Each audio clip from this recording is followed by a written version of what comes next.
All right, everybody, welcome back to another Xvault gaming video. Xvault here, and today I want to go over some breaking news as far as the announcements in regards to, you guessed it, more of the Activision Blizzard news, acquisition news from Xbox and Microsoft, and what the latest comments bring to the table. So, you know, before we get to the next section here, I do want to give a quick shout out to the Nintendo Direct today. I was going to go over some of that, but there's a lot to unpack. It was towards the end of the workday. I have a lot to kind of go over still and process my thoughts.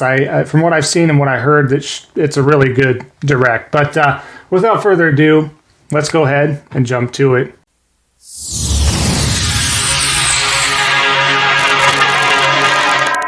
All right, so like I was saying, we do have another announcement from the executives or Phil Spencer or whomever from Xbox in general about the Activision Blizzard acquisition. Now, it has been confirmed that the Activision Blizzard will release games on PlayStation beyond existing agreements.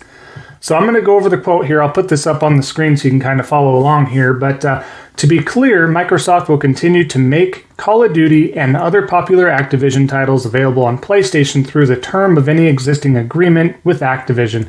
And we have committed to Sony that we will also make them available on PlayStation beyond the existing agreement and into the future so that Sony fans can continue to enjoy the games they love.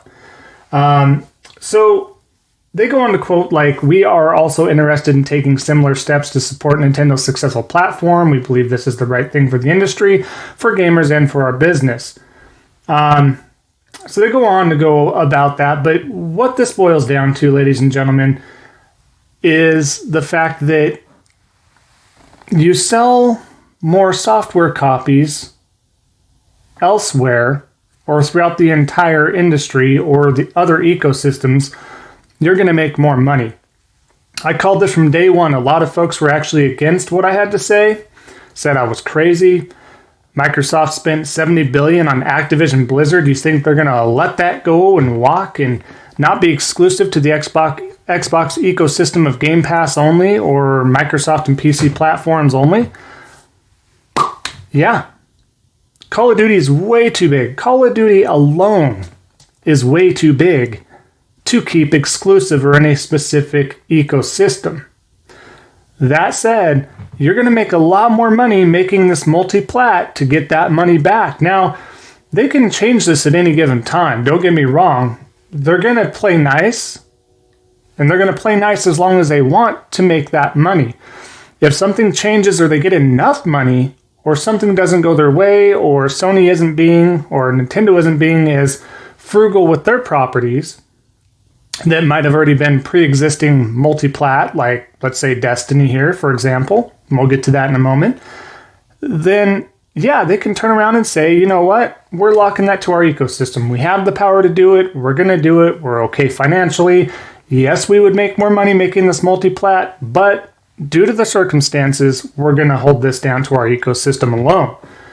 That is fine. That makes sense. So, it still stands that, you know, Activision will release games, not just Call of Duty games. So you're looking at Crash, Spyro, Overwatch 2, World of Warcraft stuff, any other World of Warcraft items, StarCraft. You know, who knows if they bring any other PC ports over to the console areas for Microsoft and Sony.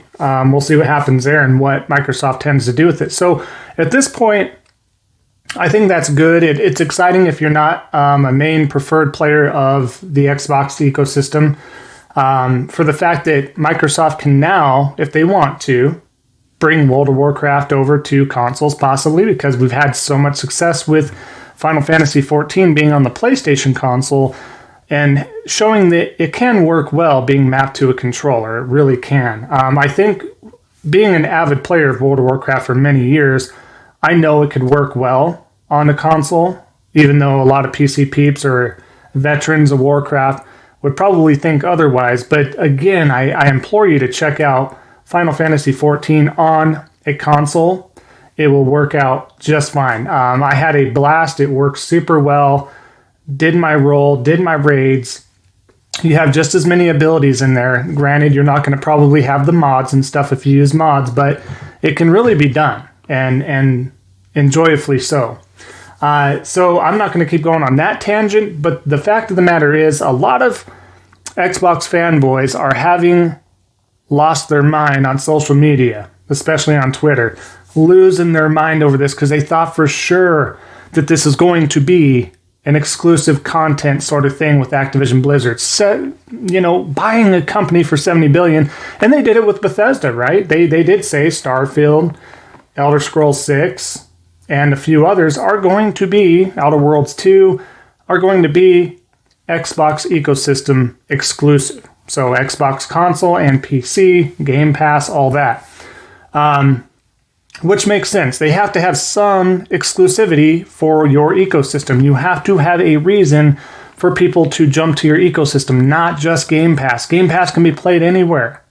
That's not going to bring everybody into your ecosystem. They're going to be like, yeah, if there's a third-party game I want to kind of try, maybe that makes sense. But to be an avid subscriber all the time, or maybe a buyer of the hardware, then it makes sense to have exclusives. That's why Sony's so successful with locking down Spider-Man, Wolverine, Ghost of Tsushima, doing things with Insomniac and Naughty Dog and this and that.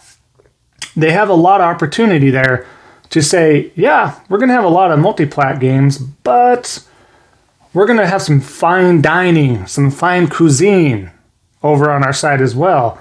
So we implore you to partake in that buffet, into this fine dining experience, right?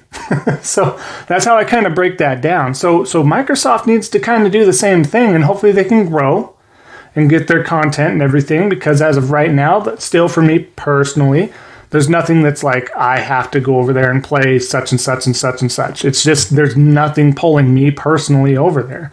I have a Switch for the reasons which the Nintendo Direct today, just throwing that out there real quick. They had like Mario Strikers. I've always been a fan. That we haven't seen that since what, the GameCube? I mean, they have finally a new Strikers, and I'm like, great. They have a new Fire Emblem Warriors. So it's a Dynasty Warriors take on that. And I love the Fire Emblem series and characters and universe and stuff. So you got to have stuff to bring you into there that's like, I have to play this. This is why I have to own that hardware. Microsoft's in it for the money. I get it. Game Pass, yada, yada, yada. But you still want to have, to me, you got to have something to bring somebody into, without being a fanboy. You got to have a reason to be brought into that stuff. So, the proof is in the pudding, folks. It really is. And it's not saying that there's not great games or good games on Xbox. I'm not saying that. I'm saying that you got to have something that just brings people over that are new. That's like, I can't play that anywhere else. And again, Game Pass kind of solidifies the fact that you don't have to play it on an Xbox console. You can play it on a laptop or Chromebook or whatever. The cloud streaming is going to get better and better for those guys. You don't need their hardware. So those that are hardcore hardware console-wise enthusiasts, Microsoft's not doing you any favors when it comes to exclusive content and that ecosystem for you owning their hardware, because you can play the games pretty much anywhere.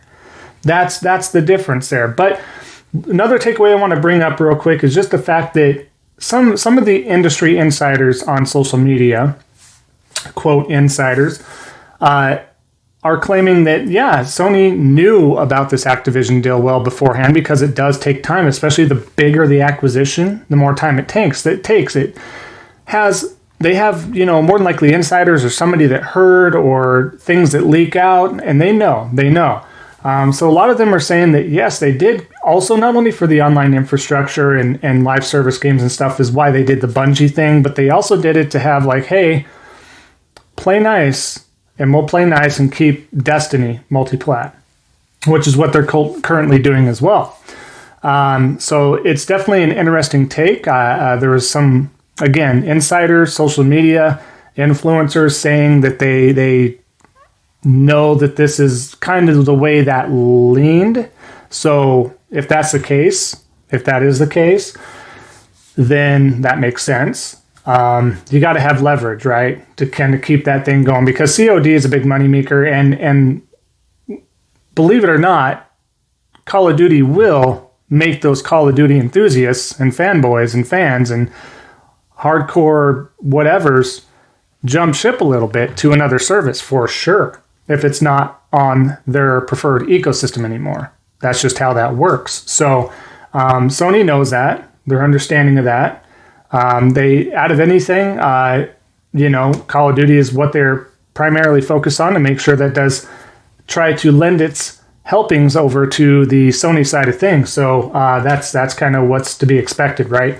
So I just kind of want to clear that up, but it was confirmed today, the big breaking news overall, that it's no longer exclusive. It wasn't going to be for the foreseeable future, and beyond existing agreements, we are going to have Call of Duty and other Activision Blizzard games reach other platforms as well. So I just had a quick little breakdown with my thoughts and opinions. Let me know if any of you out there agree, disagree, you have any other comments as well. I would love to hear from you. Thank you for sticking around for the entire video.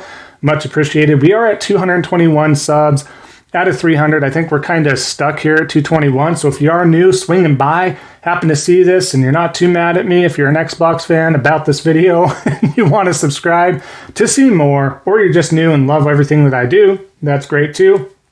Much appreciated. So go ahead and leave that subscribe, like, comment if you will. See if we can get to that 300 sub. Appreciate all of you. Description down below. We do have the Twitter tags. We do have Instagram, and we do have the Discord server information down there. So feel free to join or follow any of those as well. And we'll go ahead and wrap up the video this time, and we'll see if we talk about the Nintendo Direct goodies that happened to drop today during their stream. So go ahead and enjoy the rest of your, wow, it's already Wednesday, and we'll see you next time on the next Xvault gaming video. And until then, take care.